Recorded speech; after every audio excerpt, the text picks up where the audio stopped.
한국이 우릴 속였습니다. 저건 미사일 개발이에요. 지금 전 세계가 발칵 뒤집혔습니다. 펜타곤이 누리호의 거대한 불기둥을 보며 한국을 압박하던 바로 그 시각.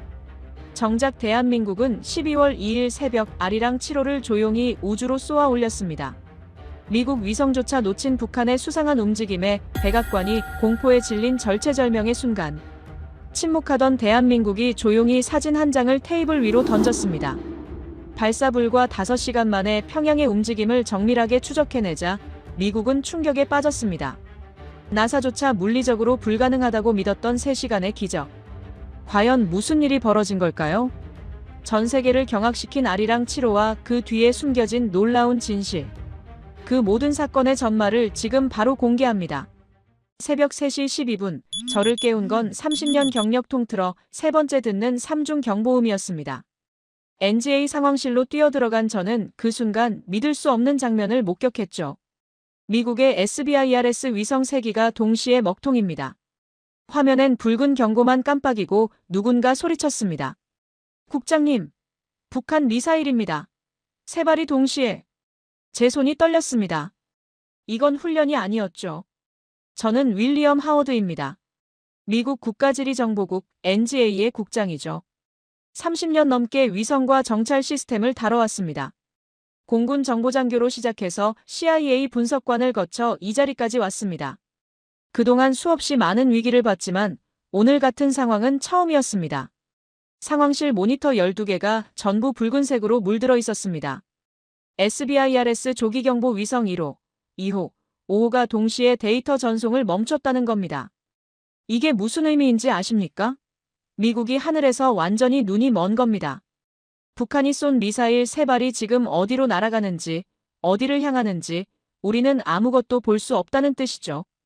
제 바로 옆에 서 있던 앤더슨 분석관이 떨리는 목소리로 보고했습니다. 국장님, SBIRS가 3기 모두 화염 패턴 분석에 실패했습니다. 열 추적 신호도 불안정합니다. 뭐라고 했습니까? 저는 제 귀를 의심했습니다. SBIRS는 미국이 수십억 달러를 들여 만든 최첨단 조기경보 시스템입니다. 적외선 센서로 미사일 발사 순간의 열을 감지하죠. 지구 어디서 쏘든 7초 안에 포착합니다. 그게 3기나 동시에 실패했다는 건 기술적으로 말이 안 되는 상황이었습니다. 재확인해봤습니까? 3번 확인했습니다. 데이터 로그가 전부 깨져 있습니다. 상황실 안은 순식간에 아비규환이 됐습니다. 국방부 장교들이 고함을 질러댔고 분석관들은 키보드를 미친 듯이 두드렸습니다.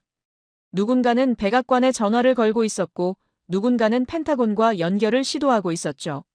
하지만 정작 중요한 건 아무도 하지 못하고 있었습니다. 미사일이 어디 있는지 찾는 일 말입니다. 저는 모니터 앞으로 다가갔습니다. 화면에는 북한 동해안 일대를 보여주는 위성 지도가 떠 있었습니다. 하지만 미사일 궤적을 나타내야 할 빨간 선은 어디에도 보이지 않았습니다. 대신 화면 구석구석에 DATA LOSS, SIGNAL DROP, ERROR COD 447이라는 문구만 깜빡이고 있었죠. 화염 패턴이 계산이 안 맞습니다. 제가 중얼거렸습니다. 30년 동안 수천 번도 넘게 본 데이터인데 오늘따라 하나도 이해가 안 됐습니다.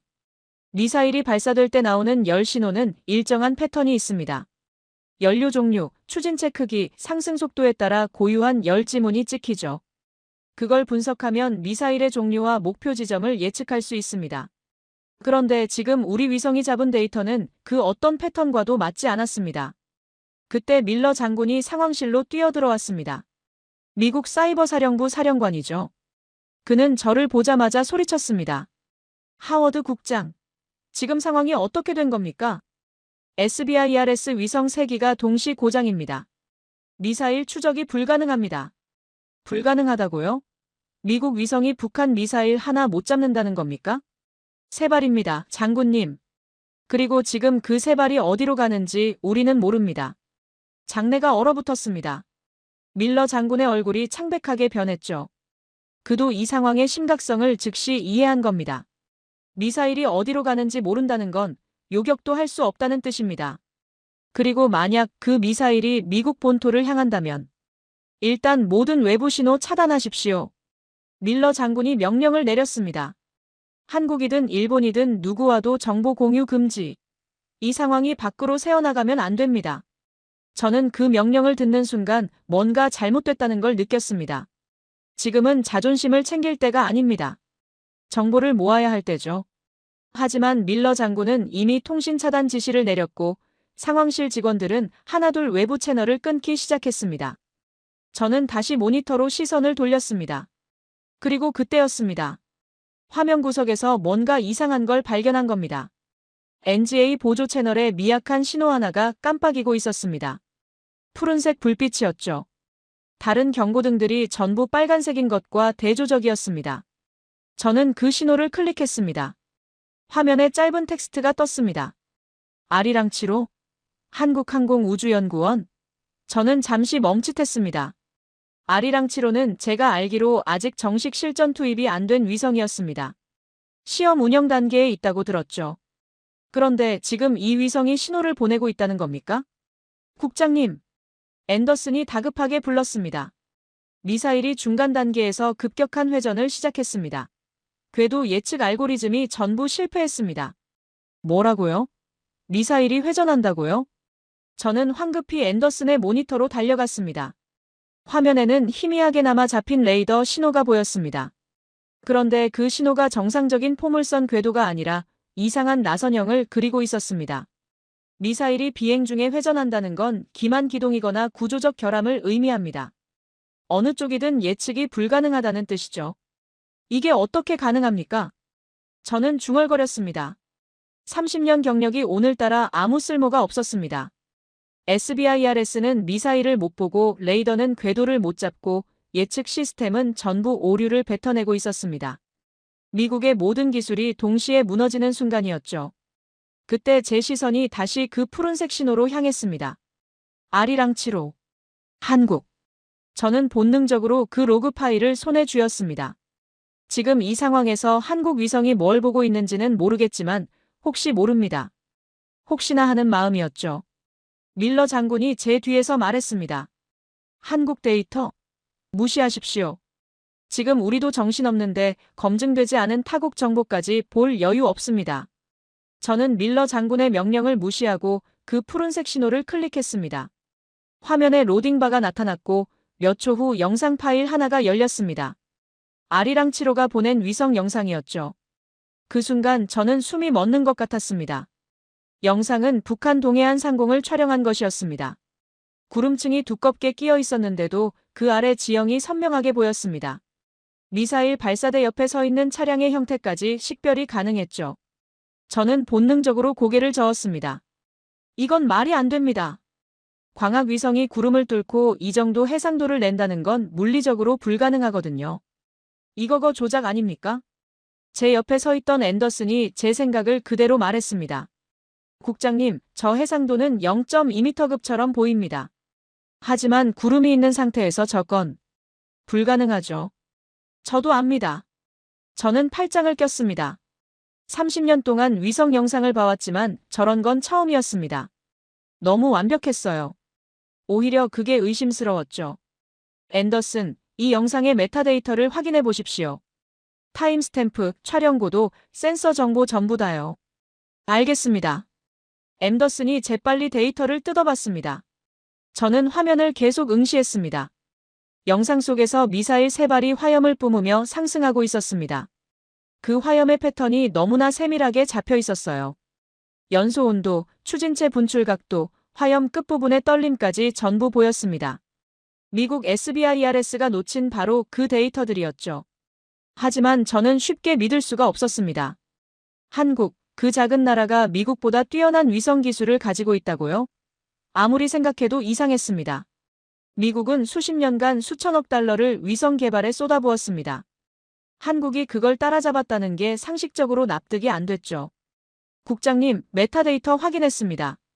앤더슨의 목소리에 긴장감이 실려 있었습니다. 타임스탬프는 2분 전입니다. 위성 고도는 LEO 궤도 550km, 센서는 합성 개구 레이더와 초분광 광학 센서 동시 운용으로 나옵니다. 동시 운용이라고요? 네. 그게 가능하다면 이론적으로는 구름 투과가 가능합니다. 하지만 하지만 그런 시스템을 실전 배치한 나라는 없습니다. 미국도 아직 실험 단계죠. 저는 턱을 쓸어내렸습니다. 머릿속이 복잡해졌습니다. 이게 진짜라면 한국은 미국보다 최소 5년은 앞선 기술을 가진 겁니다. 하지만 그게 말이 됩니까? 한국은 우리가 키워준 나라입니다. 우리가 기술을 이전해주고 우리가 훈련시켰죠. 그런 나라가 이제 우리를 앞섰다는 겁니까? 앤더슨, 이 데이터를 우리 시스템과 대조해 보십시오. 정합성을 확인해야 합니다. 제가 명령했을 때 밀러 장군이 제 어깨를 붙잡았습니다. 하워드 국장, 지금 뭐 하는 겁니까? 저 데이터는 검증되지 않았어요. 그래서 지금 검증하는 겁니다, 장군님. 한국이 우릴 속이려는 건지도 모릅니다. 지금 이 위기 상황을 이용해서 거짓 정보를 흘리는 거라고요. 밀러 장군의 말에도 일리가 있었습니다. 저도 그 가능성을 배제할 수 없었죠. 하지만 동시에 다른 생각도 들었습니다. 만약 저 데이터가 진짜라면요? 앤더슨이 작업을 마쳤습니다. 국장님, 대조 결과 나왔습니다. 화면에 2개의 궤적선이 나타났습니다. 빨간 선이 미국 레이더 예측이고 파란 선이 한국 위성 데이터였습니다. 두 선은 발사 지점에서 시작해서 점점 벌어지고 있었습니다. 편차가 무려 23km였죠. 저는 말문이 막혔습니다. 만약 한국 데이터가 맞다면 우리는 지금 완전히 엉뚱한 곳을 보고 있는 겁니다. 앤더슨, 이 편차의 원인을 분석할 수 있습니까? 시간이 필요합니다. 하지만 국장님, 앤더슨이 화면을 확대했습니다. 한국 데이터를 보면 미사일이 비정상적인 회전을 하고 있습니다. 우리 레이더는 이걸 포착 못했어요. 만약 이게 실제라면 우리 예측이 완전히 틀렸다는 뜻이죠. 저는 주먹을 불끈 쥐었습니다. 장군님, 한국과 직접 통신하겠습니다. 제가 말했을 때 밀러 장군이 버럭 소리쳤습니다. 절대 안 됩니다. 우리가 한국 데이터에 의존한다는 게 알려지면 어떻게 됩니까? 미국의 위상이 바닥에 떨어집니다. 지금 위상을 걱정할 때입니까? 사람 목숨이 달린 문제입니다. 저는 밀러 장군을 무시하고 명령했습니다. 통신 담당자, 한국항공우주연구원과 연결하십시오. 하워드. 밀러 장군이 고함쳤지만 저는 듣지 않았습니다. 통신 담당자가 망설이다가 키보드를 두드렸습니다. 약 30초 후 스피커에서 신호음이 울렸습니다. 그리고 차분한 남성 목소리가 들렸습니다. 여기는 한국항공우주연구원입니다. 서지훈입니다. 저는 심호흡을 했습니다. 뭐라고 물어야 할까요? 당신들 데이터가 진짜냐고 물으면 너무 노골적입니다. 어떻게 이런 영상을 찍었냐고 물으면 우리 무능을 인정하는 꼴이죠. 서 박사님, 저는 미국 NGA 국장 윌리엄 하워드입니다. 당신들이 보낸 영상을 받았습니다. 네, 국장님. 상황이 심각하다는 건 저희도 압니다. 서 박사의 목소리는 놀랍도록 침착했습니다. 긴장한 기색이 전혀 없었죠. 이게 저를 더 불편하게 만들었습니다. 솔직히 묻겠습니다. 그 영상 실시간 촬영입니까? 아니면 편집된 겁니까? 잠시 침묵이 흘렀습니다. 제 질문이 너무 직설적이었나 싶었습니다. 하지만 서 박사는 차분하게 대답했습니다. 실시간입니다. 지금도 추적 중입니다. 저는 반사적으로 말했습니다. 구름을 뚫고 0.2m급 해상도라는 건 현존하는 어떤 위성으로도 불가능합니다. 미국 기준으로는 그렇겠죠. 서 박사의 대답에 저는 움찔했습니다. 무슨 의미입니까? 국장님, 미국 위성은 완벽하게 작동하도록 설계됩니다. 모든 변수를 통제하고 오류를 최소화하죠. 하지만 우리는 반대로 접근했습니다. 불완전한 환경에서도 작동하도록 만들었어요. 저는 그 말을 곱씹었습니다. 완벽함 대신 생존력을 선택했다는 뜻인가요? 하지만 그게 어떻게 더 나은 성능으로 이어진단 말입니까? 박사님, 당신들 위성의 정확도를 어떻게 검증할 수 있습니까? 국장님께서 직접 확인하시면 됩니다. 우리 데이터와 국장님 레이더 데이터를 비교해 보십시오. 12초 후면 미사일 하나가 고도를 바꿀 겁니다. 12초. 그렇게 정확하게 예측한다고요? 앤더슨이 타이머를 켰습니다. 카운트 시작합니다. 12, 11, 10. 상황실이 조용해졌습니다. 모든 사람이 화면을 응시했습니다. 밀러 장군도 침을 삼키며 지켜보고 있었죠. 3, 2, 1. 그 순간 레이더 화면에 변화가 나타났습니다. 미사일 하나가 정확히 고도를 270m 낮췄습니다. 한국이 예측한 그대로였습니다. 저는 온몸에 소름이 돋았습니다. 이건 우연이 아니었죠. 한국은 정말로 우리가 보지 못하는 걸 보고 있었던 겁니다. 상황실 안공기가 무거웠습니다. 한국 데이터가 정확하다는 게 확인된 후 미국 내부는 완전히 갈라졌죠. 한쪽에서는 한국 데이터를 즉시 사용하자고 주장했고 다른 쪽에서는 절대 안 된다고 소리쳤습니다. 검증되지 않은 타국 데이터에 미국 국가 방어를 맡기라는 겁니까? 밀러 장군이 회의실 테이블을 내리쳤습니다. 이건 미국의 자존심 문제입니다. 백악관 전략 담당 클레어가 한숨을 쉬었습니다. 장군님, 지금 우리 위성은 장님입니다. 선택지가 없어요. CIA 관측국 부국장 로렌스가 끼어들었습니다. 하지만 한국의 목적이 뭡니까? 왜 지금 갑자기 정보를 던지는 겁니까? 뭔가 의도가 있는 거 아닙니까? 상황실은 점점 더 혼란스러워졌습니다. 국방부 인사들은 서로 책임을 떠넘기기 바빴고 정보기관 사람들은 음모론을 펼치고 있었죠. 누군가는 탁자를 두드리며 한국이 우릴 이용하려는 거다 하고 고함쳤고 누군가는 제발 지금은 싸울 때가 아니야 하고 절규했습니다. 저는 그 모든 소음 속에서 조용히 서 있었습니다. 이 사람들은 모두 감정적으로, 정치적으로 혹은 자기 커리어를 지키려는 마음으로 판단하고 있었습니다. 기술적 진실은 아무도 보지 않았죠. 저는 차분하게 입을 열었습니다. 여러분, 한국 데이터가 가짜라는 근거를 제시하십시오. 회의실이 조용해졌습니다. 지금까지 1시간 동안 의심만 했습니다. 하지만 단 한 명도 그 데이터가 틀렸다는 증거를 보여주지 못했어요. 왜 그럴까요? 증거가 없기 때문입니다. 밀러 장군이 제 말을 끊으려 했지만 저는 계속했습니다. 우리는 지금 자존심 때문에 진실을 외면하고 있습니다. 장내가 얼어붙었습니다. 클레어만 조용히 미소를 지었죠. 저는 앤더슨에게 손짓했습니다. 두 번째 분석 결과 보여주십시오. 앤더슨이 화면을 전환했습니다. 국장님들, 이건 미국 독자 레이더가 잡은 12초짜리 오류 데이터입니다. 그리고 이건 한국 위성의 5초짜리 추적 좌표입니다. 두 데이터를 겹치는 순간 그래프의 선들이 거의 완벽하게 일치했습니다. 정합성 99.87%입니다. 통계학적으로 이건 우연이 아닙니다. 로렌스가 화면을 가리켰습니다. 잠깐만요. 한국 영상 로그를 보십시오. 여기 이상한 패턴이 반복됩니다. 저도 그걸 봤습니다. 데이터 전송에 일정한 깜빡임이 있었습니다. 마치 신호를 보내는 것처럼 말이죠. 특정 빈도로 깜빡입니다. 이건 일종의 신호 아닙니까? 로렌스의 목소리에 의심이 가득했습니다. 한국이 우리 시스템을 해킹하려는 거 아닙니까? 저는 화면을 자세히 들여다봤습니다. 그런데 이상했습니다. 저 패턴이 어디선가 본 것 같았거든요. 그리고 순간 기억이 났습니다. 나사 파견 시절 위성통신 오류를 손으로 고친 적이 있었죠. 그때 본 패턴과 비슷했습니다. 저건 공격 패턴이 아닙니다. 도움을 요청하는 패턴입니다. 무슨 소립니까? 위성이 과부하 상태일 때 나타나는 신호입니다. 저건 해킹이 아니라 한국 위성이 한계에 도달했다는 뜻입니다. 저는 즉시 한국과의 통신선을 다시 열었습니다. 서 박사님, 위성 상태가 어떻습니까? 잠시 침묵이 흘렀습니다.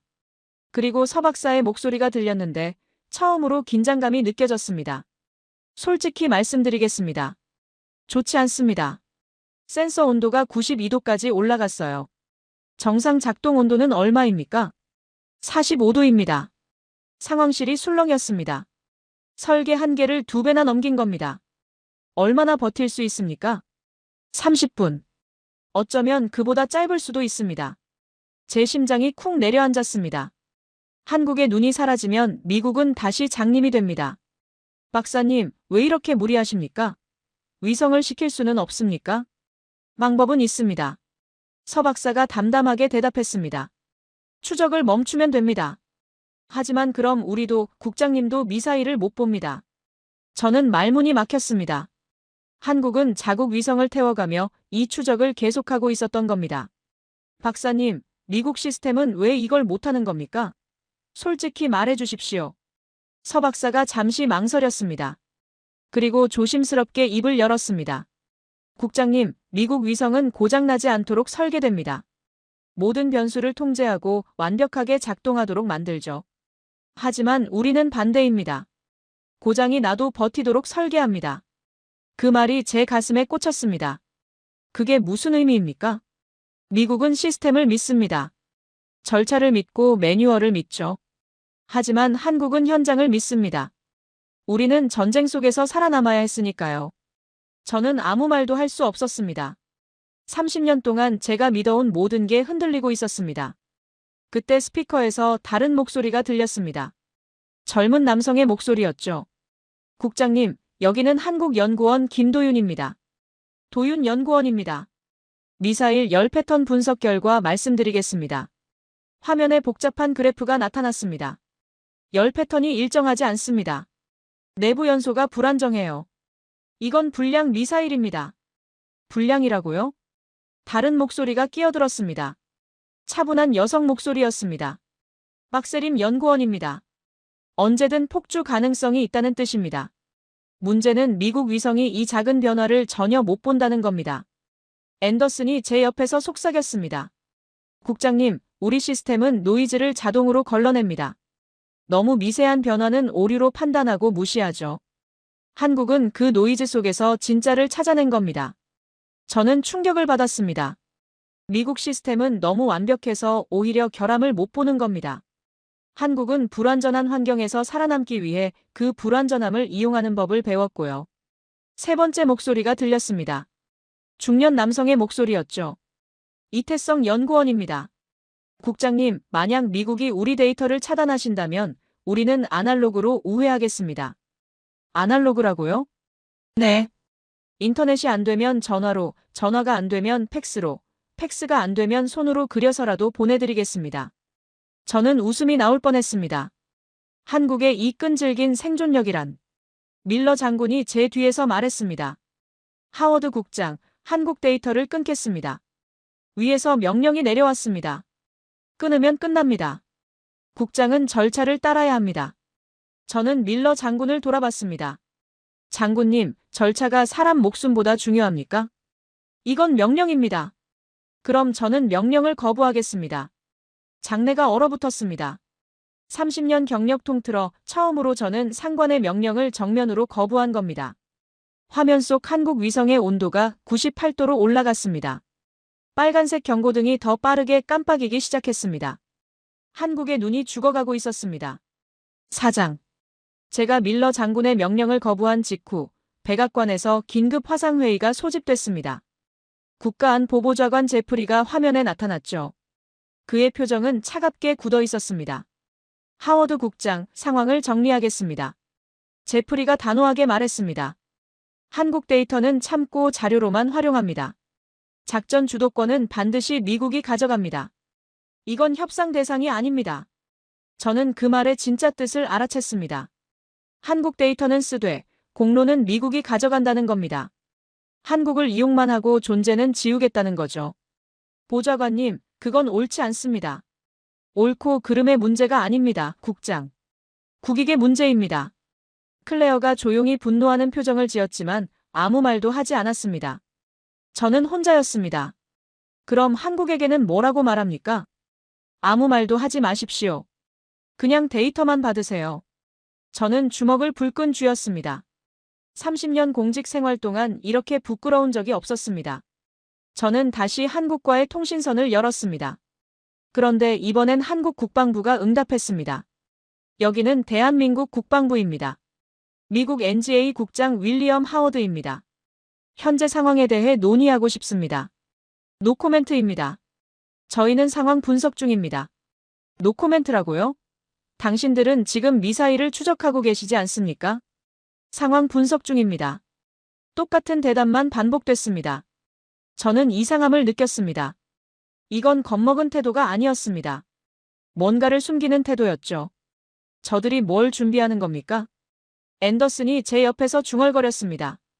국장님, 한국이 우리보다 더 큰 그림을 보고 있는 것 같습니다. 그때 한국항공우주연구원에서 새로운 영상이 전송됐습니다. 제목은 아리랑치로 극한 기동 테스트였죠. 영상을 재생하는 순간 상황실 전체가 경악했습니다.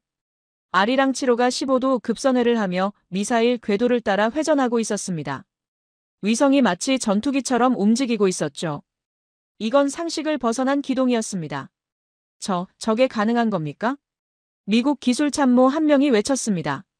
저런 기동을 하면 위성 수명이 10분의 1로 줄어듭니다. 누가 저런 미친 설계를 허락했습니까? 밀러 장군도 충격을 받은 표정이었습니다. 위성을 소모품처럼 쓰다니. 한국이 제정신입니까? 그때 서 박사의 목소리가 들렸습니다. 국장님, 우리 설계를 보셨죠? 미국 기준으로는 자살 행위겠지만 우리에겐 선택의 여지가 없습니다. 무슨 뜻입니까?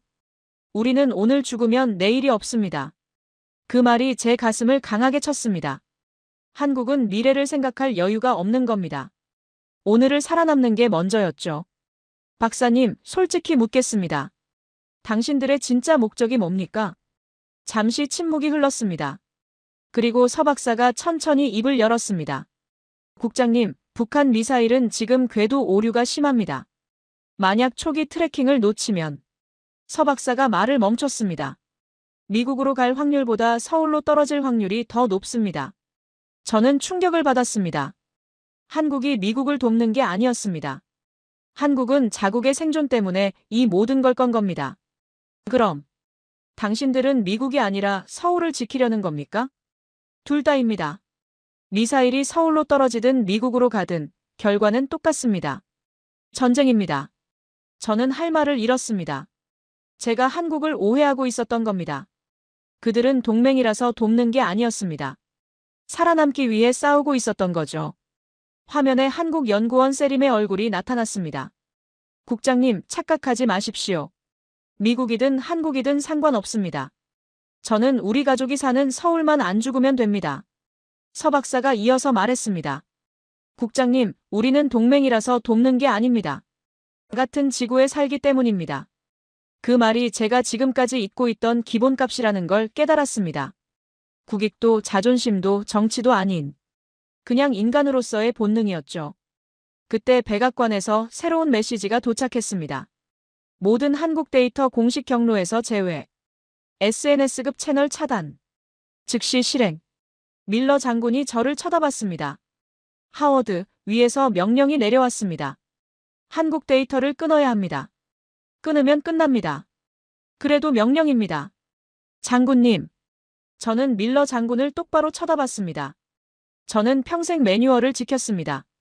하지만 오늘은 매뉴얼이 아니라 진실을 지키겠습니다. 하워드, 당신 지금 뭐 하는 겁니까?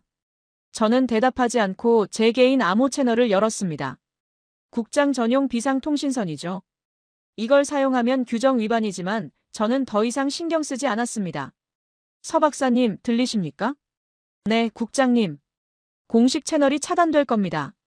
하지만 이 통신선은 제 개인 권한입니다. 계속 연결하겠습니다. 위험한 선택입니다, 국장님. 우리 둘 다 지금 위험을 선택한 거겠죠.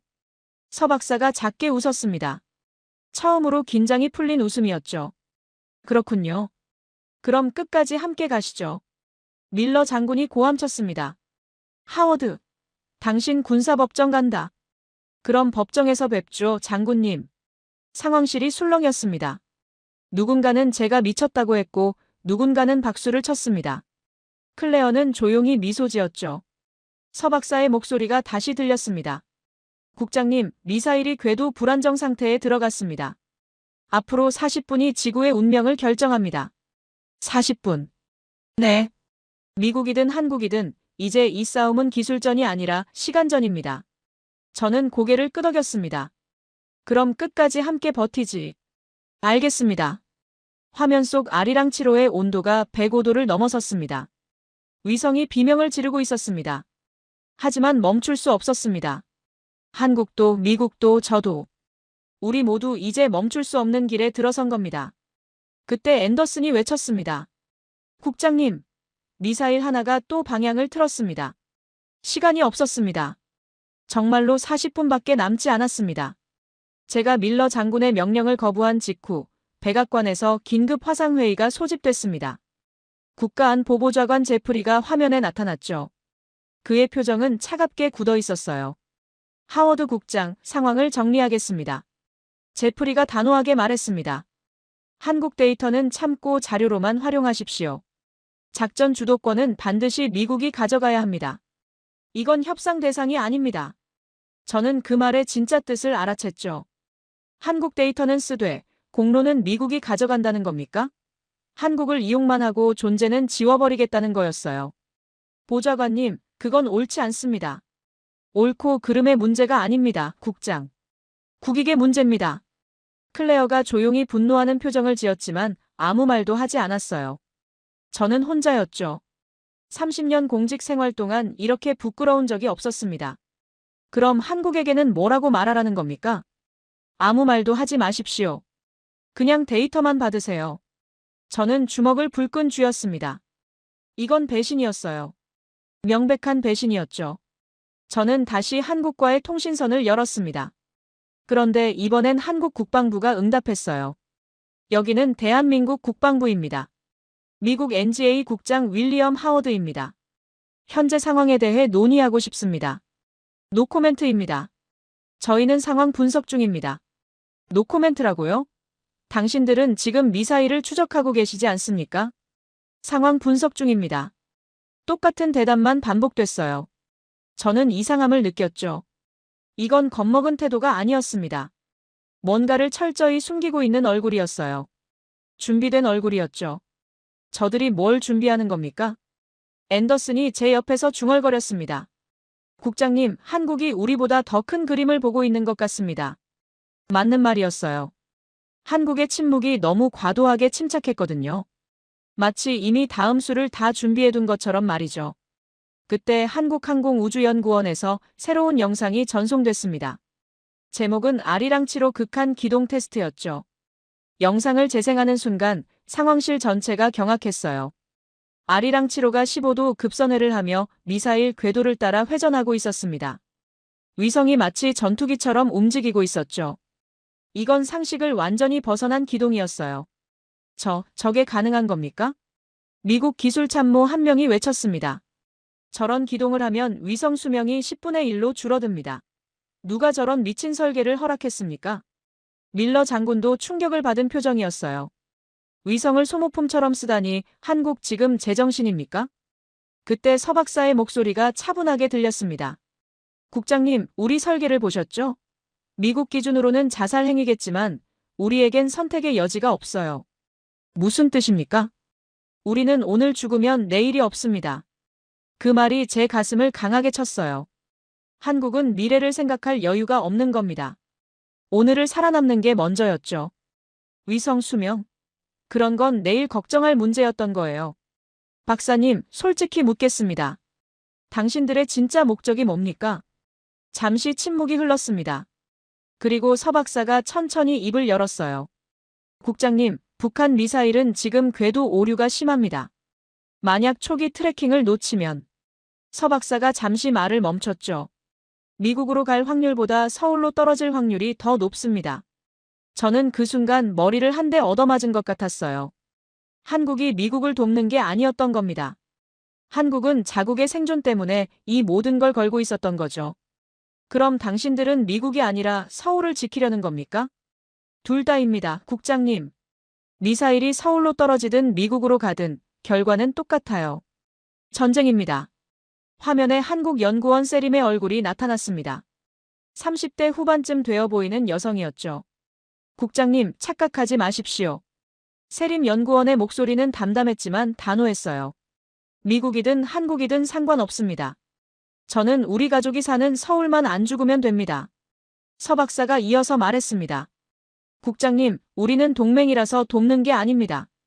같은 지구에 살기 때문에 돕는 겁니다. 그 말이 제가 지금까지 잊고 있던 가장 기본적인 진실이라는 걸 깨달았어요. 국익도 자존심도 정치도 아닌 인간으로서의 본능이었죠. 그때 백악관에서 새로운 메시지가 도착했습니다. 모든 한국 데이터 공식 경로에서 제외. 즉시 실행하라. 밀러 장군이 저를 쳐다봤어요. 하워드, 위에서 명령이 내려왔습니다. 한국 데이터를 끊어야 합니다. 끊으면 끝납니다, 장군님. 그래도 명령은 명령입니다. 저는 밀러 장군을 똑바로 쳐다봤습니다. 저는 평생 매뉴얼을 지켰습니다. 하지만 오늘은 매뉴얼이 아니라 진실을 지키겠어요. 하워드, 당신 지금 뭐 하는 겁니까? 저는 대답하지 않고 제 개인 암호 채널을 열었죠. 국장 전용 비상통신선입니다. 이걸 사용하면 규정 위반이지만 저는 더 이상 신경 쓰지 않았어요. 서 박사님, 들리십니까? 네, 국장님. 공식 채널이 차단될 겁니다. 하지만 이 통신선은 제 개인 권한이에요. 계속 연결하겠습니다. 위험한 선택입니다, 국장님. 우리 둘 다 지금 위험을 선택한 거겠죠. 서 박사가 작게 웃었어요. 처음으로 긴장이 풀린 웃음이었죠. 미국인이 처음으로 한국식 결단을 이해하는 순간이었던 겁니다. 그렇군요. 그럼 끝까지 함께 가시죠, 국장님. 밀러 장군이 고함을 쳤습니다. 하워드, 당신 군사법정까지 갈 셈이야? 그럼 법정에서 뵙죠, 장군님. 상황실이 술렁였어요. 누군가는 제가 미쳤다고 했고 누군가는 박수를 쳤습니다. 클레어는 조용히 미소 지었죠. 저는 이제 미국을 구하기 위해 미국과 싸워야 하는 상황에 놓인 겁니다. 서 박사의 목소리가 다시 들렸습니다. 국장님, 미사일이 궤도 불안정 상태에 들어갔습니다. 앞으로 40분이 지구의 운명을 결정할 겁니다. 미국이든 한국이든 이제 이 싸움은 기술전이 아니라 시간전입니다. 저는 고개를 끄덕였어요. 그럼 끝까지 함께 버텨봅시다. 알겠습니다. 화면 속 아리랑 7호의 온도가 105도를 넘어섰습니다. 위성이 비명을 지르고 있었어요. 센서 곳곳에서 픽셀이 죽어가기 시작했죠. 하지만 멈출 수 없었습니다. 한국도 미국도 이제 멈출 수 없는 길에 들어선 겁니다. 그때 앤더슨이 다급하게 외쳤습니다. 국장님, 미사일 하나가 또 방향을 틀었습니다. 화면에 새로운 궤적선이 그려졌어요. 예측 불가능한 움직임이었죠. 제가 개인 통신선으로 한국과 연결을 유지하기로 결정한 직후 백악관과 국방부가 본격적으로 한국 데이터 차단에 나섰습니다. 이유는 명확했죠. 미국이 타국 기술에 의존하는 꼴을 만들 수 없다는 겁니다. 자존심 때문이었어요. 공식 채널이 하나둘씩 끊어지기 시작했습니다. 국장님, 메인 서버 접속이 차단됐습니다. 통신 담당자가 다급하게 보고했어요. 보조 채널도 막혔습니다. 백업 라인까지 전부 차단되고 있습니다. 상황실 모니터에서 한국 위성 영상이 점점 끊기기 시작했어요. 부드럽게 흘러가던 60프레임 영상이 30프레임으로 뚝 떨어졌습니다. 다시 15프레임으로, 그리고 결국 6프레임까지 추락했죠. 화면이 뚝뚝 끊기며 버벅거리기 시작한 겁니다. 좌표가 밀립니다. NGA 분석관 한 명이 패닉에 빠져 소리쳤어요. 데이터 지연이 너무 큽니다. 이걸로는 실시간 추적이 불가능합니다. 미사일이 어디로 가는지 예측할 수가 없어요. 밀러 장군이 만족스러운 표정으로 팔짱을 꼈습니다. 좋아요. 이제 우리 방식대로 합니다. 한국 데이터 없이도 미국은 충분히 할 수 있어요. 하지만 저는 알고 있었죠. 지금 미국 시스템은 여전히 미사일을 제대로 보지 못하고 있다는 걸 말입니다. 우리는 스스로를 장님으로 만들고 있었어요. 그때 제 개인 채널로 서 박사의 목소리가 들렸습니다. 하지만 이번엔 목소리에 처음으로 긴장감이 가득했죠. 국장님, 상황이 좋지 않습니다. 위성 상태 말씀이십니까? 네, 아리랑 7호 센서 온도가 100도를 넘었습니다. 지금도 계속 올라가고 있어요. 저는 제 보조 모니터를 확인했습니다. 온도 표시가 무섭게 치솟고 있었어요. 멈출 기미가 보이지 않았죠. 정상 작동 온도가 45도라고 하셨죠? 네, 맞습니다. 지금은 설계 한계를 2배 이상 넘긴 상태예요. 솔직히 말씀드리면 이 정도면 위성이 언제 죽어도 이상하지 않습니다. 한국 연구실 배경으로 다른 목소리들이 급박하게 들렸어요. 박사님, 센서 픽셀 블록 3개가 죽었습니다. 도윤 연구원의 다급한 목소리였죠. 내부 회전기어 마찰음이 계속 증가하고 있습니다. 정상 수치의 3배예요. 태성 연구원이 긴장한 목소리로 보고했습니다. 온도가 115도 아니 120도로 올라갑니다. 이건 센서가 녹는 온도입니다. 세림 연구원의 목소리가 떨리고 있었어요. 서 박사가 무겁게 한숨을 쉬며 말했습니다. 국장님, 우리는 지금 버티고 있는 게 아닙니다. 조금씩 깎여나가고 있어요. 위성이 죽어가고 있습니다. 그 말이 제 가슴을 날카롭게 찔렀어요. 한국 위성이 자기 몸을 불태워가며 미사일을 추적하고 있다는 걸 다시 한번 실감했죠. 그들은 지금 자국의 자산을 희생시키면서까지 이 추적을 계속하고 있었던 겁니다. 그때 밀러 장군이 상황실 중앙으로 성큼 나서며 큰 소리로 선언했습니다. 여러분 잘 들으십시오. 우리는 이제 미국식으로 이 문제를 해결합니다. 한국 데이터 없이도 미국은 충분히 강합니다. 미군 요격팀이 본격적으로 준비에 들어갔어요. 화면에 요격 시뮬레이션이 돌아가기 시작했죠. 그때였습니다. 레이더 담당자가 비명처럼 외쳤어요. 국장님, 물체수가 급증했습니다. 뭐라고요? 저는 황급히 레이더 화면으로 달려갔습니다. 그리고 그 장면을 본 순간 등골이 오싹해졌어요. 화면에 22개의 점이 깜빡이고 있었습니다. 아까까지 3개였던 미사일이 갑자기 22개로 불어난 겁니다. 기만체입니다. 북한이 기만체를 살포했습니다. 앤더슨이 경악하며 소리쳤죠. 핵탄두 1개와 가짜 기만체 21개를 동시에 날렸습니다. 상황실이 순식간에 아수라장이 됐어요. 22개 중에서 진짜 하나를 찾아야 하는데 미국 레이더로는 구별이 불가능했던 겁니다. 우리 시스템이 지금 어느 걸 추적하고 있습니까? 제가 다급하게 물었어요. 17번 물체입니다. 그게 진짜라는 확신이 있습니까? 없습니다. 22개 모두 똑같은 열 신호와 크기를 내고 있습니다. 저는 머리가 하얘졌어요. 미국이 지금 22분의 1 확률로 도박을 하고 있는 겁니다. 틀리면 핵탄두가 그대로 날아오는 거죠. 밀러 장군이 고함쳤습니다. 17번으로 확정한다. 요격 준비. 장군님, 그게 진짜라는 근거가 없습니다. 제가 막아섰지만 밀러 장군은 듣지 않았어요. 우리 시스템을 믿어야 합니다. 17번으로 간다. 저는 그 순간 깨달았습니다. 한국의 눈 없이는 미국이 완전히 실패한다는 걸 말이죠. 저는 제 개인 채널을 급히 열었습니다. 서 박사님, 지금 22개 물체가 있습니다. 진짜를 찾아야 합니다. 잠시 침묵이 흘렀어요. 그리고 서 박사의 차분한 목소리가 들렸죠. 알고 있습니다. 마지막 촬영 준비하고 있습니다. 하지만 위성이. 국장님, 선택의 여지가 없습니다. 4초만 버티면 28cm급 초고해상도로 22개 물체의 미세한 열 패턴 차이를 잡을 수 있어요. 한국 연구실에서 급박한 목소리들이 들렸습니다. 비상 제로데이 알고리즘 수동 실행. 냉각기 완전 차단. 모든 전력 센서 집중. 서 박사가 말했어요. 4초 후 센서가 145도를 넘으면서 렌즈가 녹습니다. 위성은 완전히 끝나요. 시작합니다. 카운트다운이 시작됐어요. 4초 카운트. 3, 2. 제 화면에 온도 표시가 무섭게 치솟기 시작했습니다. 센서 온도 142도. 145도 돌파. 지금. 그 순간 한국 위성이 마지막 힘을 다해 22개 물체를 스캔했습니다. 0.001도 단위로 각 물체의 미세한 온도 차이, 구조적 특징, 연소 패턴을 분석했죠. 그리고 폭발음이 들렸습니다. 펑, 센서가 터진 겁니다. 찍었습니다. 서 박사가 외쳤어요. 단 하나의 진짜 탄두 열 패턴 9번 물체입니다. 지금 보냅니다. 제 화면에 좌표 하나가 전송됐습니다. 9번 물체. 신뢰도 99.76%. 아리랑 7호는 이제 완전히 눈을 잃었습니다. 서 박사의 목소리가 무거웠어요. 한국 연구실이 침묵에 잠겼습니다. 5년간 공들인 위성이 단 4초를 위해 희생된 겁니다. 저는 밀러 장군에게 달려갔습니다. 장군님, 진짜는 9번입니다. 17번은 가짜예요. 그 데이터를 어떻게 믿습니까?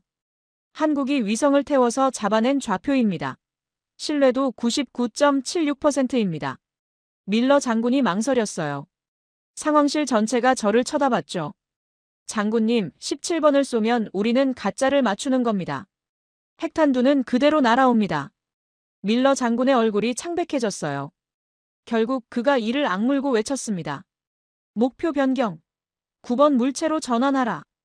요격팀이 급히 움직였습니다.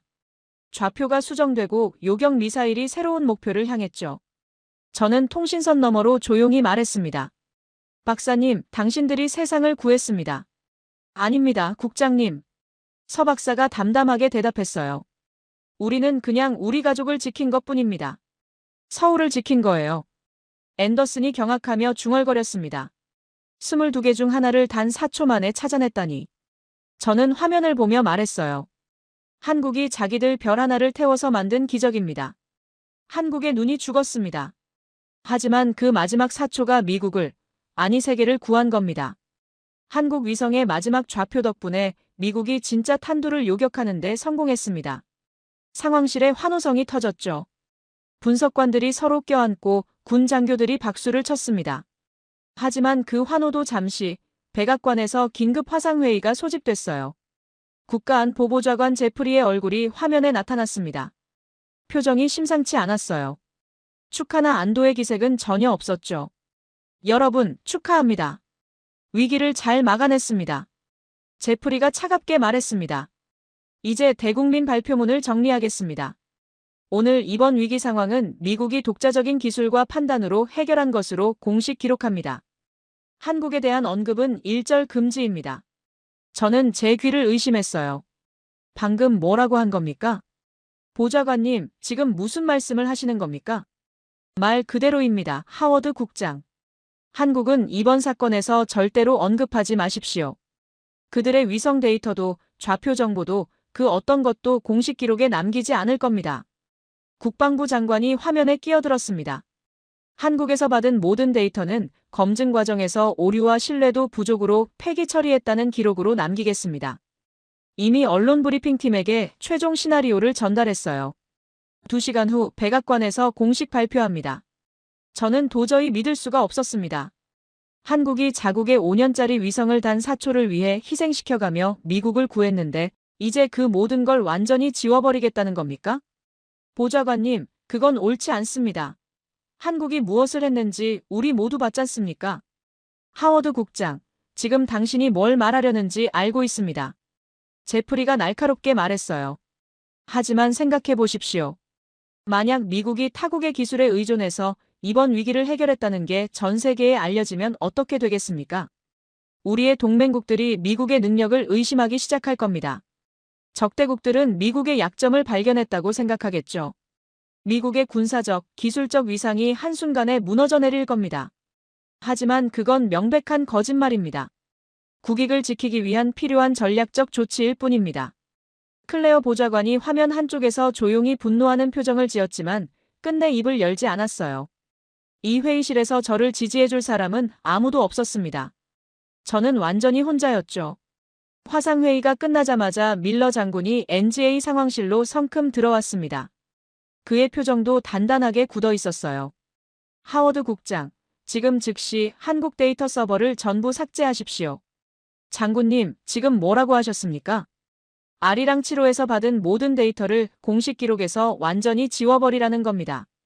처음부터 없었던 일로 만드세요. IT 관제 장교가 황당한 표정으로 끼어들었어요. 장군님, 그러면 우리가 9번 물체를 정확히 요격한 근거 자체가 사라집니다. 우리가 어떤 판단 과정을 거쳐서 목표를 바꿨는지 설명할 방법이 없어요. 그래야만 합니다. 밀러 장군이 단호하게 말했죠. 한국 데이터는 애초에 존재하지 않았던 겁니다. 미국의 독자적인 시스템과 분석관들의 판단으로 정확한 목표를 찾아내서 요격에 성공했다고 공식 기록하십시오. 이해했습니까? 저는 그 순간 30년 공직 생활을 통틀어 가장 큰 분노와 수치심을 동시에 느꼈습니다. 장군님, 제 목소리가 상황실 전체를 울렸어요. 저 위성은 죽었습니다. 한국 연구원들이 5년 동안 피땀 흘려 만든 위성을 단 4초를 위해 완전히 희생했어요. 센서가 녹아 터지는 걸 우리 모두 똑똑히 봤지 않습니까? 그 사람들의 희생과 용기를 이제 우리가 거짓말로 덮어버리겠다는 겁니까? 하워드, 당신도 알지 않습니까? 이건 정치의 영역입니다. 정치란 원래 이런 식으로 작동하는 거예요. 불편한 진실은 감춰야 할 때가 있는 법입니다. 정치라고요? 저는 밀러 장군에게 한 걸음씩 다가가며 말했습니다. 장군님은 지금 정치 게임을 하고 계신 겁니까? 전 세계가 핵전쟁 직전까지 갔던 상황에서 사람들이 죽을 뻔한 위기 속에서 말입니다. 국익은 언제나 개인의 감정이나 도덕적 판단보다 우선합니다, 국장. 이게 우리가 이 자리에서 배운 첫 번째 원칙 아닙니까? 그 말을 듣는 순간 저는 최종 결심을 굳혔습니다. 그렇다면 저는 오늘 국익이 아니라 진실을 택하겠습니다. 장내 공기가 순식간에 얼어붙었어요. 분석관들이 숨을 죽였고 밀러 장군이 믿을 수 없다는 표정으로 저를 노려봤죠. 하워드, 지금 방금 뭐라고 했습니까? 제가 한 말 그대로입니다, 장군님. 저는 제 국장 단말기를 천천히 꺼냈습니다. 국장 전용 최고 보안 권한 암호키가 들어있는 장비죠. 2km 접근하면 그 어떤 상급기관도 제 권한을 뚫을 수 없습니다. 앤더슨, 지금 즉시 한국 데이터 전체를 별도 서버에 백업하십시오. 국장님. 앤더슨이 떨리는 목소리로 제 이름을 불렀어요. 지금 당장 하라는 겁니다. 앤더슨이 잠시 망설이다가 키보드를 두드리기 시작했어요. 저는 제 최고 권한으로 시스템 깊숙이 접속했습니다. 국장님, 대체 뭘 하시는 겁니까? IT 관제 장교가 당황하며 물었죠. 시스템 역잠금을 실행하고 있습니다. 저는 침착하게 대답했어요. 아리랑 7호에서 받은 모든 영상 기록, 좌표, 데이터, 통신 로그, 분석 보고서를 전부 암호화해서 제 개인 외장 장치로 이동시키고 있습니다. 백악관이든 펜타곤이든 국방부든 누가 와서 삭제 시도를 하더라도 최고 권한 필요 접근 불가 메시지만 뜰 겁니다. 국장님, 그건 명백한 명령 위반입니다. 직권 남용이에요. 알고 있습니다. 하지만 상관없습니다. 저는 계속 작업을 진행했어요. 화면에서 파일들이 하나씩 암호화되며 저만 접근할 수 있는 외장 하드 드라이브로 복사됐습니다. 아리랑 7호의 마지막 4초 센서가 녹아내리던 순간 한국 연구원들의 절규, 그 모든 진실이 안전하게 보관되고 있었죠. 밀러 장군이 참다 못해 버럭 소리쳤어요. 하워드, 당신 지금 완전히 미쳤어요. 이건 반란입니다. 조직에 대한 배신이에요. 반란이 아닙니다, 장군님. 저는 밀러 장군을 똑바로 쳐다보며 조용히 하지만 단호하게 말했습니다.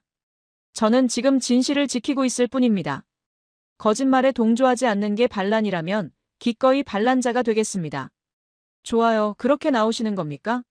당신 지금 당장 체포됩니다. 군사법정에 회부될 겁니다.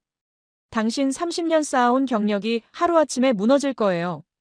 그렇다면 군사법정에서 이 모든 진실을 세상에 밝히겠습니다. 밀러 장군의 얼굴이 새하얗게 질렸어요. 제가 법정에 서는 순간 재판 과정에서 모든 증거와 진실이 법적 기록으로 남고 언론에 공개될 수밖에 없다는 걸 뒤늦게 깨달은 겁니다. 제 부관 마이클이 조심스럽게 다가와 낮은 목소리로 말했습니다. 국장님, 정말로 이러실 겁니까? 돌이킬 수 없습니다. 마이클, 자네도 오늘 한국이 무엇을 했는지 직접 봤잖나. 그 사람들이 어떤 선택을 했는지 말일세. 알고 있습니다, 국장님.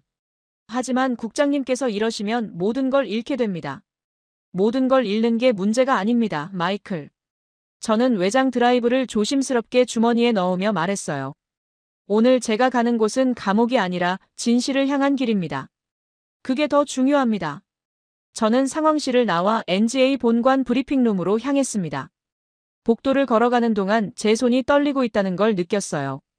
30년 경력 통틀어 가장 큰 도박을 하려는 순간이었죠. 국장님, 전 세계 언론이 접속하고 있습니다. 마이클이 태블릿을 보여줬어요. CNN, BBC, 로이터, AP통신 2,000명이 넘는 기자들이 화상으로 대기 중입니다. 한국 언론도 전부 들어와 있고요. 좋아요. 시작합시다. 브리핑룸 문을 열었습니다. 카메라 불빛이 일제히 저를 향했어요. 저는 단상에 올라섰고 주머니에서 외장 하드 드라이브를 꺼내 책상 위에 조심스럽게 놓았습니다. 신사숙녀 여러분, 저는 미국 국가지리정보국 국장 윌리엄 하워드입니다. 제 목소리가 전 세계로 송출되기 시작했어요. 오늘 제가 여러분께 말씀드릴 내용은 미국 정부의 공식 입장과 다를 수 있습니다. 하지만 이것이 진실입니다. 저는 하드 드라이브를 들어올렸습니다. 이 작은 장치 안에 오늘 세계를 구한 진짜 이야기가 담겨 있습니다. 지금부터 그 이야기를 들려드리겠습니다. 첫 번째 영상이 재생됐습니다. 아리랑 7호가 촬영한 북한 미사일 발사 장면이었죠. 구름을 뚫고 잡아낸 선명한 영상이 화면을 채웠어요. 이것은 한국의 아리랑 7호 위성이 촬영한 영상입니다. 미국의 모든 위성이 이 미사일들을 놓쳤을 때 한국은 정확히 보고 있었습니다. 기자석이 술렁이기 시작했어요. 두 번째 영상이 재생됐습니다. 위성 센서 온도가 치솟는 장면, 한국 연구원들의 다급한 목소리, 그리고 마지막 4초간의 초고 해상도 스캔이 이어졌죠. 한국은 자국의 5년짜리 위성을 단 4초를 위해 희생시켰습니다. 22개의 기만체 중에서 진짜 핵탄두 하나를 찾아내기 위해서였죠. 저는 카메라를 똑바로 쳐다보며 천천히 또박또박 말했습니다. 미국은 장님이었습니다. 한국은 우리의 눈이었습니다. 그리고 우리는 그들의 별 하나를 빼앗아 목숨을 건졌습니다. 브리핑룸이 완전히 조용해졌어요. 전 세계가 숨을 죽이고 제 말을 듣고 있었습니다. 2시간 후 백악관은 이 모든 사실을 숨기고 미국 단독 해결이라고 발표할 예정이었습니다. 한국의 희생은 지워질 예정이었죠. 하지만 저는 그럴 수 없었습니다. 그때 브리핑룸 뒤쪽 문이 벌컥 열렸습니다. 밀러 장군이 경호원 2명과 함께 뛰어들어왔어요. 하워드, 당장 방송 중단하시오. 밀러 장군이 고함쳤지만 저는 멈추지 않았습니다. 이분은 미국 사이버 사령부 밀러 장군입니다. 지금 저를 막으려고 하시는 분이죠. 카메라가 밀러 장군을 향했습니다. 장군의 당황한 얼굴이 전 세계에 생중계되기 시작했어요. 국장, 이건 반역입니다. 반역이라고 하셨습니까, 장군님? 저는 차분하게 대답했어요. 그럼 법정에서 이야기합시다. 제가 한 말 중 거짓이 단 하나라도 있는지 따져보시죠. 전 세계가 지켜보는 가운데 말입니다. 밀러 장군이 입을 다물었어요. 이미 모든 게 생중계되고 있었고 수천 명의 기자들이 영상과 자료를 다운로드하고 있었습니다. 막을 방법이 없었죠. 저는 다시 카메라를 향했습니다. 여러분, 진실은 숨겨질 수 없습니다. 오늘 한국이 보여준 용기와 희생을 세계는 기억해야 합니다. 방송이 끝나자마자 전 세계에서 반응이 쏟아지기 시작했습니다. CNN 속보 한국이 미국을 구했나? BBC 긴급뉴스 아리랑의 기적. 로이터 특보 미국 정보국장, 한국 위성의 희생 공개. 일본 NHK 한국 위성, 미국을 구하다. 프랑스 AFP 한국, 세계를 구하기 위해 위성 희생. 뉴욕타임스가 즉시 온라인 특집 기사를 냈습니다. 우리가 한국에게 빚진 별. 미국 의회도 즉각 반응했어요. 초당적 성명이 발표됐죠. 한국과의 기술 동맹을 더욱 강화해야 합니다. 한국을 우주 및 첨단 기술 분야의 핵심 파트너로 공식 인정합니다. 유럽에서도 놀라운 반응이 나왔습니다. 프랑스 국방부 한국의 독자 정찰 능력은 나토 수준을 넘어섰다. 독일 항공우주센터 한국 위성기술 협력을 즉시 제안한다. 영국 SK와 이뉴스 미국조차 의존한 한국의 첨단 정찰 기술. 중국은 불편한 침묵으로 일관했지만 내부 문건이 유출됐어요. 한국의 우주 능력을 더 이상 과소평가하지 말 것. 독자 기술 수준이 예상을 훨씬 초과함. 중동과 남미에서는 한국 위성 구매 문의가 폭주했습니다. 한국식 초분광 센서 기술 도입 희망국 17개국. 아리랑 시리즈 위성 기술 이전 협상 요청 23개국. 전 세계 지도에서 한국을 바라보는 시선이 완전히 바뀌기 시작한 겁니다. 그 시각, 한국대전의 한국항공우주연구원. 서지훈 박사는 연구실에서 조용히 뉴스를 보고 있었습니다. 윌리엄 하워드 국장의 기자회견 영상이 한국어 자막과 함께 재생되고 있었죠. 도윤 연구원이 눈물을 글썽이며 다가왔어요. 박사님, 우리가 진짜 세계를 구한 건가요? 서 박사가 작게 웃으며 말했습니다. 우리는 그냥 내일 우리 딸이 학교 가는 길을 지킨 것뿐입니다. 그게 전부예요. 세림 연구원이 창밖을 바라보며 중얼거렸어요. 그래도 뿌듯하네요. 우리 5년이 헛되지 않았다는 게요. 태성 연구원이 덧붙였죠. 아리랑 7호는 죽었지만 그 이름은 영원히 남을 겁니다. 연구실은 조용했지만 따뜻했습니다. 그들은 영웅이 되려고 했던 게 아니었어요. 그냥 자기 가족을, 자기 나라를, 그리고 결과적으로 세계를 지켰을 뿐이었죠. 다음 날 아침, 뉴욕 타임스퀘어 전광판에 거대한 영상이 떴습니다. 아리랑 7호의 마지막 빛. 센서가 녹아내리기 직전의 그 4초. 그 아래 문구가 흘렀어요. 우리가 한국에게 빚진 별. 월스트리트의 대형 스크린들도 같은 영상을 송출했습니다. 그리고 서울 광화문 대형 전광판에도 똑같은 영상이 나타났어요. 전 세계가 한국을 바라보고 있었습니다. 한국은 더 이상 작은 나라가 아니었어요. 세계를 구한 나라였죠.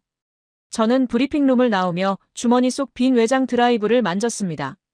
모든 진실을 세상에 전했으니 이제 이 장치는 빈 껍데기에 불과했어요. 하지만 진실은 이미 전 세계에 퍼졌고 아무도 이걸 되돌릴 수 없었습니다. 밀러 장군이 뒤에서 말했어요.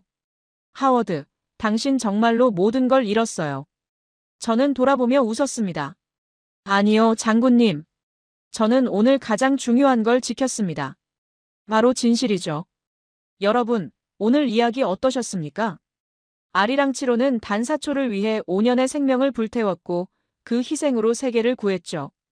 한국의 기술력이 미국을 구하고 한 미국인의 양심이 그 진실을 지켜낸 감동의 순간이었습니다. 만약 오늘 이야기가 가슴 뭉클하셨다면 댓글로 대한민국 만세 한번 외쳐주시겠습니까? 여러분의 응원, 한마디 한마디가 대한민국을 더욱 빛나게 만듭니다. 구독과 좋아요도 잊지 마시고요. 다음 영상에서는 더욱 감동적이고 가슴 벅찬 대한민국의 이야기로 찾아뵙겠습니다. 우리 대한민국이 세계 무대에서 얼마나 놀라운 일들을 해내고 있는지 계속해서 전해드리겠습니다. 감동방송 TV였습니다.